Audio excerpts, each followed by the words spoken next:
Today, presidential candidate Chris Christie received the endorsement of the New Hampshire Union Leader, a coveted prize for any conservative candidate. Publisher Joseph McQuaid called Christie right for these dangerous times and pointed to his accomplishments as a U.S. attorney and governor as reasons for giving him the nod over the rest of the field. Joining us now to help put this in context is Dr. Dante Scala of the University of New Hampshire. Thanks, Dante, for being here. You're welcome. So what can this endorsement do for Governor Christie, and what can he do with it?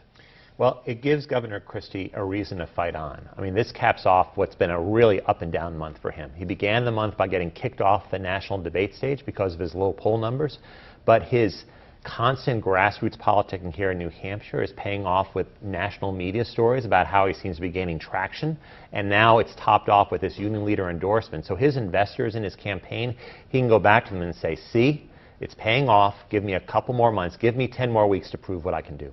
And he can launch a round of commercials. There are all sorts of things he can do with this. What can a candidate do to maximize the benefit of an endorsement? Well, certainly you're going to see the union leader endorsement early and often on his television ads, which have been running now for months. And he's going to make a point of talking about that in all his town hall meetings. He's done dozens by now. So the good news for him, he's got a campaign that can use the message and reinforce it over and over again, and that's going to be a big help. And of course, the union leader may well follow up with not just the initial endorsement, but additional editorials as well.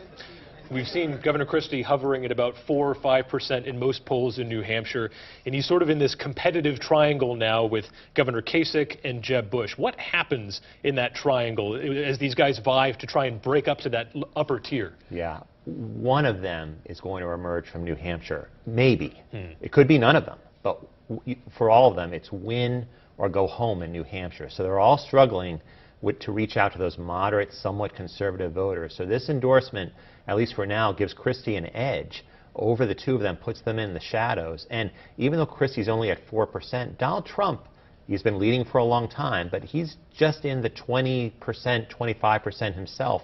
So he's certainly reachable. It's a long, 10 weeks is going to be a lifetime because a lot of voters haven't decided. Right, and you mentioned what the union leader can do. It's not just this one endorsement. They could continue on that editorial page, not just to boost Christie, but perhaps attack other candidates? Absolutely. That's what's going to make January very interesting when voters start tuning in preparation for voting in February. What are they going to say, and what's the union leader going to say, and will they go after Trump again and again in editorials? And in this editorial, it doesn't name any other names, but it does kind of kick some dirt on some of the other candidates. I'll read here. It says, quote, "We don't need another fast-talking, well-meaning freshman U.S. senator trying to run the government." A dig at Barack Obama, tangentially also a dig at Marco Rubio, Ted Cruz, and I think Rand Paul, also first-termer as well. So what are they saying there? Well, you know, it's a real departure. The union leader back in the 90s and even in 2000 were willing to roll the dice on an anti-establishment conservative candidate. But lately, they've all been about experience and credentials. You know, they endorsed John McCain in 2008, Newt Gingrich in 2012, and now Chris Christie, who's no one's idea of a